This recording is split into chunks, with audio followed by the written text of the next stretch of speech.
CBSE के rechecking के process पे बच्चे हैरान करने वाले सवाल उठा रहे हैं। बहुत सारे बच्चों का ये कहना है कि उनके उस सब्जेक्ट में अंक कम कर दिए गए जिसको इवेलुएट करने के लिए उन्होंने अप्लाई किया ही नहीं हुआ था।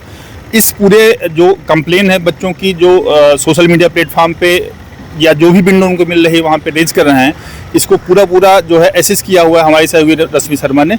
समझते हैं कि किस किस तरह के सवाल हैं बच्चों को और क्या बच्चों का कहना है। रश्मि, हैरान करने वाले जो रिएक्शंस आ रहे हैं बच्चों के रीचेकिंग प्रोसेस पे। धीरे धीरे जब से संडे शाम से जब रिजल्ट घोषित किया गया उसके बाद से जो है अलग अलग तरह के सवाल जो है पुनर्मूल्यांकन को लेकर बच्चे उठा रहे हैं। कईयों का ऐसा कहना है कि उन्होंने जिस सब्जेक्ट के लिए अप्लाई नहीं किया था उस सब्जेक्ट में उनके मार्क्स कम कर दिए गए। एग्जांपल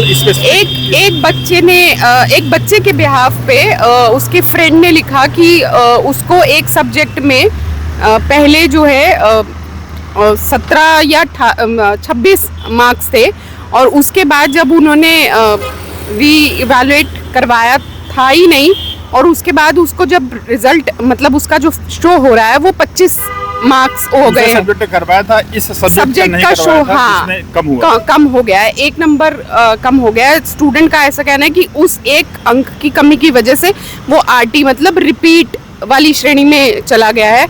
फिर एक बच्चे ने ऐसा भी सवाल उठाया कि उसको फिजिक्स में जो है पहले 23 नंबर थे और अब उसने चूंकि पुनर्मूल्यांकन करवाया था तो वो अब घटकर 16 नंबर हो गए। उसने भी जो अभी बात हो रही थी आपसे कि उसने भी फिजिक्स के सब्जेक्ट के नहीं, उसने फिजिक्स के लिए ही किया था। हाँ। उसने फिजिक्स के लिए ही किया था और उसके अंक कम हो गए।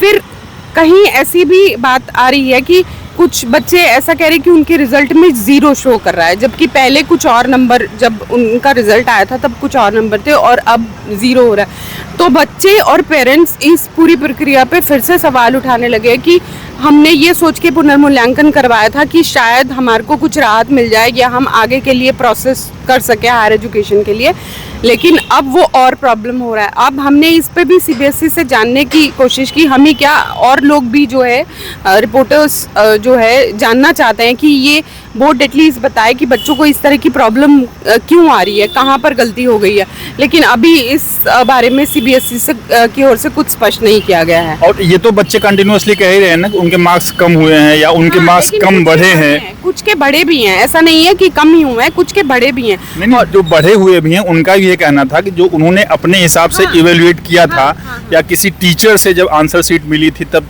इवेल्युएट करवाया था तो उसमें ज्यादा मार्क मिल रहे थे। इसी वजह से वो प्रोसेस में गए पुनर्मूल्यांकन के।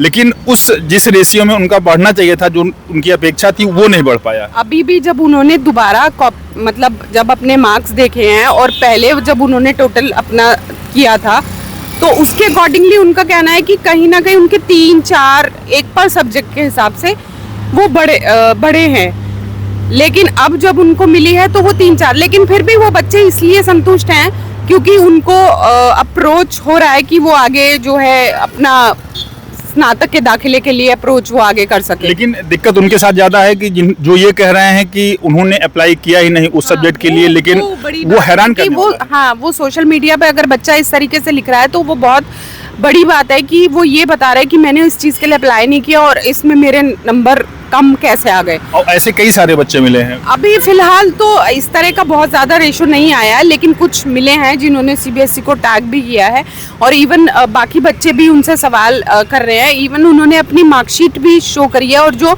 पुनर्मूल्यांकन के लिए आवेदन उन्होंने किया था 2 सब्जेक्ट के लिए, जैसे एक बच्चे के वो जिन्होंने किया उनके मैथ्स में मार्क्स कम हुए हैं जबकि उन्होंने फिजिक्स और केमिस्ट्री के लिए अप्लाई किया था। तो उनको ये समझ नहीं आ रहा कि जब मैंने मैथ्स के लिए अप्लाई ही नहीं किया था तो फिर मेरे मैथ्स में कैसे मार्क्स कम हो गए। और इस सब के बीच रीचेकिंग पर उठते सवाल के बीच अब डीयू दाखिले की दौड़ भी शुरू हो रही है।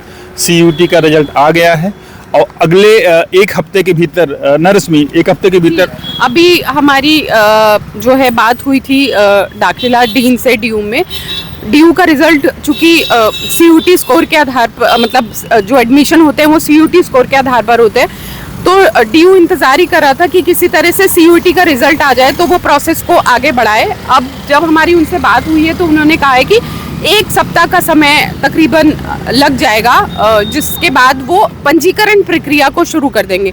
पंजीकरण में बच्चे को सिर्फ रजिस्ट्रेशन करना है और उसमें एक टाइम पीरियड उनको मिलेगा। हालांकि ये कम या ज़्यादा कितना होगा ये नहीं पता है, क्योंकि पहले जो रजिस्ट्रेशन होता था वो CUT का रिजल्ट आने से 1 सप्ताह पहले शुरू कर दिया जाता था। लेकिन इस बार चूंकि 12th का शायद प्रॉब्लम था मार्क्स को लेकर, तो जो है DU ने भी जो प्रोसेस की तैयारी की है वो रिजल्ट आने के बाद शुरू किया। आज दोपहर में CUT का रिजल्ट आ गया और उसके बाद अब 1 सप्ताह को अगर हम मानकर चले तो या तो जुलाई फर्स्ट वीक तक या इस सप्ताह के एंड तक DU पंजीकरण प्रक्रिया को शुरू कर देगा।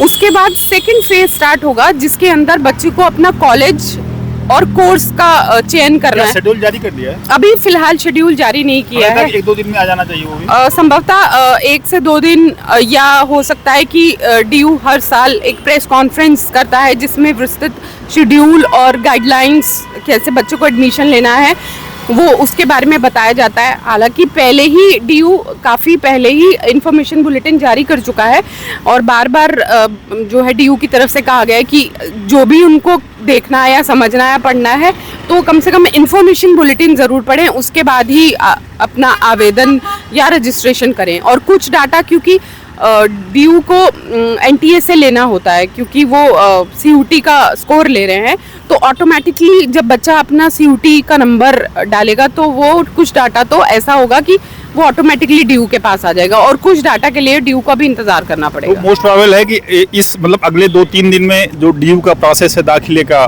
वो जारी कर देगा DU। हम लोग उस पर भी अपडेट देंगे। लेकिन फिलहाल जो है जो CBSE की उलझन में रीचेकिंग के बच्चे फंसे हुए थे, अब उनकी दूसरी जो है लड़ाई शुरू हो रही है DU दाखिले की, जो अगले हफ्ते से शुरू होने की संभावना है। अभी के लिए बस इतना ही। वीडियो जर्नलिस्ट विवेक निगम के साथ मैं संतोष कुमार, अमर उजाला के लिए नमस्कार। आपके राज्य की खबरें, आपके शहर की खबरें सबसे पहले जानने के लिए देखते रहें अमर उजाला। चैनल को सब्सक्राइब जरूर कर लें और पाएं हर अपडेट।